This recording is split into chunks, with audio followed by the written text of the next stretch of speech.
নমস্কার, আমি জয়া।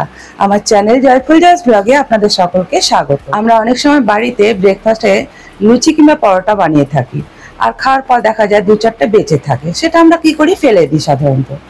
এরপর থেকে আমার এই ভিডিওটা দেখে সেই বেঁচে থাকা রুটি বা পরোটাকে ফেলে না দিয়ে ওর সাথে সামান্য একটা জিনিস যোগ করে আমার এই খুব সুন্দর রেসিপিটা বানিয়ে নিন বাড়িতে। এই রেসিপিটা খুবই হেলদি আর খেতেও কিন্তু খুবই টেস্ট হয়। তাহলে এখন চলুন কিভাবে এই রেসিপিটা বানাচ্ছি সেটা দেখে নেওয়া যাক। এখানে দেখতেই পাচ্ছেন গতকাল ডিনারে বানানো আমার দুটো পরোটা বেঁচেছিল। প্রথমে আমি এগুলোকে টুকরো টুকরো করে মিক্সার জারের মধ্যে নিয়ে গুঁড়ো করে নেব। আপনারা এগুলোকে হাতে করেও টুকরো করে নিতে পারেন। আমি এগুলোকে কাঁচি করে টুকরো করে নিচ্ছি। আপনাদের পরোটার জায়গায় যদি লুচি কিংবা রুটি থাকে তাহলেও কিন্তু সেম প্রসেসেই মিক্সিতে গুঁড়ো করে নিতে হবে। প্রথমে পরোটাগুলো গুঁড়ো করা হয়ে গেছে, আপনাদেরকে দেখিয়ে দিচ্ছি। গুঁড়োটা এরকম হবে, বিস্কুটের গুঁড়োর মতন। এই টিফিনটা বানানোর জন্য পরোটার গুঁড়ো ছাড়াও ওই থালার মধ্যে বেশ কিছু উপাদান নিয়ে নিয়েছি, যেগুলো আপনারা দেখতেই পাচ্ছেন। এই সমস্ত উপাদানগুলো একটা বাটির মধ্যে নিয়ে আমি একটা ব্যাটার বানিয়ে নেব। প্রথমেই আমি পরোটার গুঁড়োগুলো বাটির মধ্যে ঢেলে দিলাম। এখানে 1 কাপ সুজি নিয়ে নিয়েছি আমি, তার থেকে 100 গ্রামের মতো সুজি দিয়ে দিলাম, বাকি হাফটা রেখে দিলাম। বাইন্ডিংয়ের জন্য আমি হাফ টেবিল স্পুন ময়দা দিয়ে দিলাম। ময়দার পরিবর্তে আপনারা এখানে কর্নফ্লাওয়ারও ব্যবহার করতে পারেন। নাস্তাটি একটু ক্রিস্পি করার জন্য 1 চিমটি বেকিং সোডা দিয়ে দিলাম। ফ্লাফি এবং সফট হওয়ার জন্য 1 টিস্পুন বেকিং পাউডার দিয়ে দিলাম। নুন দিয়ে দিলাম half table spoon. Half table spoon আদা বাটা দিয়ে দিলাম। নাস্তাটা যেহেতু আমি সম্পূর্ণ তেল বর্জিত বানাবো, তাই এখানে 2 টেবিল স্পুন টক দই দিয়ে দিলাম। এরপর রোস্টেড জিরে গুঁড়ো এবং রোস্টেড গরম মশলা দিয়ে দেবো একসঙ্গে 1 টেবিল স্পুন। এগুলো ছাড়াও এখানে আমি নিয়ে নিচ্ছি কিছুটা রোস্টেড চীনাবাদাম, যেটা আমি মিক্সিতে গুঁড়ো করে দেবো। তাছাড়াও বাড়িতে সংরক্ষিত মটরশুঁটি নিয়ে নিচ্ছি, সেটাকেও আমি পেস্ট করে দেবো। প্রথমে মিক্সিতে পেস্ট করার জন্য মটরশুঁটিগুলো নিয়ে নিলাম। মিক্সির ঢাকা বন্ধ করে পেস্ট করে নেব। এই মটরশুঁটিগুলো কিন্তু খুব বেশি মিহি করে বাটা যাবে না, এই দেখুন একটু ছোবা ছোবা বা দরদরা করে বাটতে হবে। মটরশুঁটির মতো করে বাদামটাকেও গুঁড়ো করতে হবে, যাতে মটরশুঁটি এবং বাদামগুলো একটু মুখে পড়ে। এখন বাদামগুলোকেও মিক্সিতে দিয়ে গুঁড়ো করে নেব। কারো কাছে যদি রোস্টেড বাদাম নাও থাকে তাহলে কাঁচা বাদাম শুকনো খোলায় টেলে গুঁড়ো করে নিলেও হবে। দেখুন বাদামের গুঁড়োটাও দেখিয়ে দিচ্ছি আপনাদেরকে, এরকমটা হবে। মটরশুঁটি এবং বাদামের গুঁড়োটাও ওই বাটির মধ্যে ঢেলে দিলাম। আমরা যেহেতু ঝাল কম খাই, তাই আমি কাঁচা লঙ্কা এখানে দিচ্ছি না। চিলি ফ্লেক্স ছিল কিছুটা, আমি সামান্য একটু চিলি ফ্লেক্স দিয়ে দিলাম। একটা চামচ দিয়ে সব কিছু উপকরণকে ভালো করে মিশিয়ে নেব। আগে যেহেতু টক দই এখানে আমি দিয়ে দিয়েছি, তাই প্রথমে আমি জল দিইনি। প্রয়োজন অনুসারে কাপে করে একটু একটু করে জল দিয়ে মাখিয়ে একটা লিকুইড ব্যাটার বানিয়ে নেব। আমার কাছে মটরশুঁটি ছিল, তাই আমি এখানে মটরশুঁটিগুলো যোগ করে দিয়েছি। আপনাদের কাছে যদি মটরশুঁটি না থাকে তাহলে আপনারা শুধু চীনাবাদাম দিয়েও এই টিফিনটা বানিয়ে নিতে পারেন।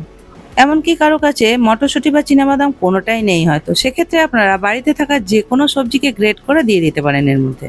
এখন আমার ব্যাটারটা সম্পূর্ণ মাখা হয়ে গেছে। আপনারা চাইলে এরকম সাদাও বানিয়ে নিতে পারেন টিফিনটা, কিন্তু আমি 1 টিস্পুন হলুদ দিয়ে দিলাম খুব সুন্দর রঙের জন্য। চামচ দিয়ে মাখিয়ে দিলাম। আরও বেশি সুন্দর রঙের জন্য দিয়ে দিলাম হাফ টেবিল স্পুন কাশ্মীরি লঙ্কার গুঁড়ো। আবারও চামচ দিয়ে লঙ্কার গুঁড়োটাকে ব্যাটারের সঙ্গে খুব ভালো করে মাখিয়ে দিলাম। আপনারা যারা ঝাল খান তারা চাইলে এখানে কিন্তু কাঁচা লঙ্কার টুকরো কিংবা কাঁচা লঙ্কার পেস্ট ব্যবহার করতে পারেন। এখন একটা হ্যান্ড বিটারের সাহায্যে খুব ভালো করে ব্যাটারটাকে ফেটিয়ে নেব। খুব ভালো করে ফেটানো হয়ে গেলে একটা ঢাকা দিয়ে 10 মিনিট রেস্টে রেখে দেবো ব্যাটারটা। টক দই এবং বেকিং পাউডার দেওয়ার জন্য 10 মিনিট পর ঢাকা খুলে দেখা যাবে যে ব্যাটারটা অনেকটা ফুলে উঠেছে। কিছুটা কুচনো ধনেপাতা দিয়ে দেব। হ্যান্ড বিটার দিয়ে আবারও ধনেপাতাগুলোকে ব্যাটারের সঙ্গে খুব ভালো করে মাখিয়ে নেব। যে কোনো একটা পাত্রে কিংবা কেক টিনের মধ্যে অয়েল গ্রিস করে নিয়ে এই ব্যাটারটা ওই পাত্রের মধ্যে ঢেলে দিতে হবে। আমার কাছে একটা কেক টিন ছিল, সেটাকে অয়েল গ্রিস করে নিয়েছি। এখন এই ব্যাটারটা ওই কেক টিনের মধ্যে আস্তে আস্তে ঢেলে দেব। এটা যেহেতু ঠিক প্যানকেকের মতো করেই বানানো হয়, তাই এটাকে প্যানকেকও বলতে পারেন। ব্যাটারটা ঢালার পর পাত্রটা ধরে একটু ট্যাপ করে দিতে হবে যাতে বাবেলস না থাকে। ওদিকে আমি গ্যাস জ্বালিয়ে একটা কড়াইয়ের মধ্যে বেশ কিছুটা জল ফুটতে দিয়ে দিয়েছি। কড়াইয়ের ঢাকা খুলে দিলাম। দেখতেই পাচ্ছেন এখন জলটা ভালোভাবে ফুটে গেছে। গ্যাসের ফ্লেম লো করে দিয়ে কড়াইয়ের মধ্যে আমি দুটো র্যাক বসিয়ে দেব। ব্যাটারযুক্ত পাত্রটা ওই র্যাকের উপরেই বসিয়ে দেব। এই কাজটা খুব সাবধানে সাঁড়াশি দিয়ে করতে হবে যাতে হাতে কোনো রকমের ভেপার না লাগে। ব্যাটারযুক্ত পাত্রটা র্যাকের উপরে বসিয়ে দিলাম। আমি কিছুটা কুচনো ধনেপাতা রেখে দিয়েছিলাম ডেকোরেশনের জন্য, সেখান থেকেই একটু ধনেপাতা এই পাত্রের উপরে ছড়িয়ে দেব। কড়াইয়ের ঢাকাটা দিয়ে দেবো। একটা কাগজের টুকরো দিয়ে ঢাকনার ফুটোটা বন্ধ করে দেবো যাতে ভেতরের বাষ্পটা বেরিয়ে না যায়।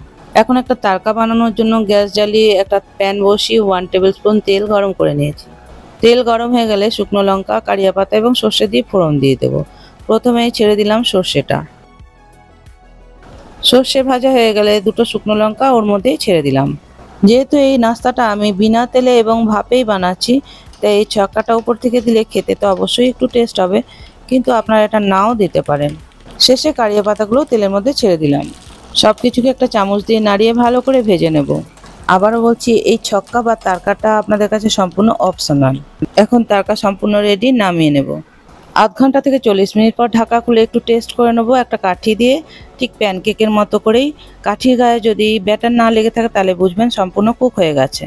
নামিয়ে ঠান্ডা করে একটা থালা উপর দিয়ে ওই পাত্রটা থালার উপরে উবুড় করে দেব। পাত্রের মধ্যে আমি যেহেতু আগে থেকে কোনো বাটার পেপার দিয়ে নিইনি, তাই এই পর্যায়ে কাজটা খুব সাবধানে করতে হবে।